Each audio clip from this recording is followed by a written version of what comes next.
Selanjutnya ini tentang ada juga berita bahwa ada seorang pangeran Arab Saudi yang meninggal dunia setelah koma selama 20 tahun. Dan ini mungkin kita bisa mengambil hikmah dari sini Ustaz, kira-kira bagaimana status ibadah mereka dan juga mungkin bisa mengambil pelajaran bagaimana cara orang-orang atau bagaimana mungkin status ibadah seorang muslim yang mengalami koma dan tidak sadarkan diri. Atau mungkin ada beberapa dari saudara kita yang sadar namun tidak bisa bergerak untuk melaksanakan ibadahnya. Bagaimana dengan sholatnya, kewajiban-kewajibannya, dan apakah ini gugur kewajibannya atau bagaimana Ustaz hukumnya sendiri? Ya ini satu-satunya pangeran ya, Pangeran Walid kalau tidak salah ya. Benar Ustaz.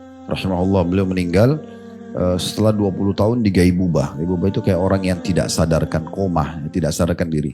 Kalau ditanyakan tadi bagaimana ibadahnya, maka masuk dalam hadis Nabi SAW. Rufi al-kalam an thalath, akan diangkat pena catatan amal dari 3 orang. Dan ini masuk dalam salah satunya, ya, yaitu atau masuk dari salah satu dari 2. Bisa masuk dalam masalah an-na'imin hatta yastaqid, orang tidur sampai bangun.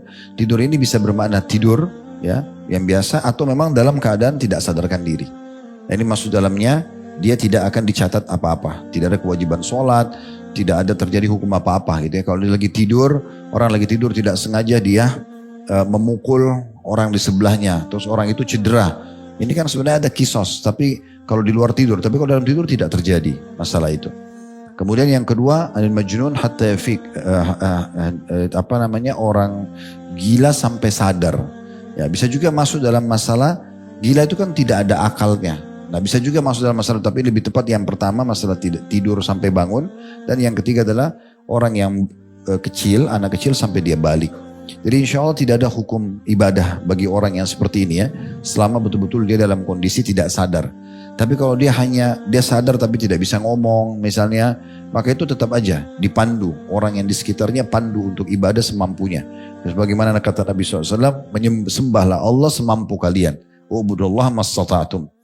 Dan Nabi SAW sangat marah kepada beberapa orang sahabat yang pernah, ini kami pernah ceritakan kisahnya di majelis kita.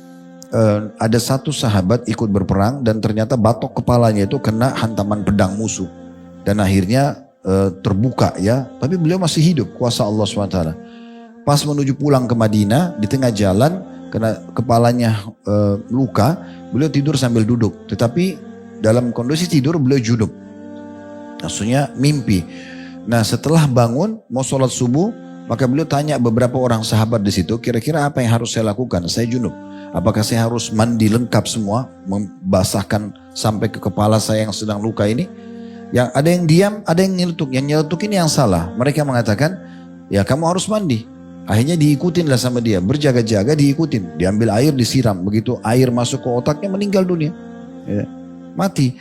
Maka dikuburlah dia. Waktu tiba di Madinah, dilaporkan kepada Nabi SAW, Nabi marah sekali. Nabi mengatakan, kalian telah membunuhnya. Harusnya sudah cukup dia mengusap saja di sekitarnya dan tidak perlu memasukkan air ke luka tersebut. Karena tidak ada beban dalam syariat hal-hal yang seperti ini ya. Saya antum ada tangannya ya luka atau ditutup dan tidak bisa dibuka, tidak bisa kena air, ya sudah di sekitarnya saja, tidak usah dipaksakan. Hal-hal yang seperti itu perlu juga kita fahami secara fikih. Allahu a'lam.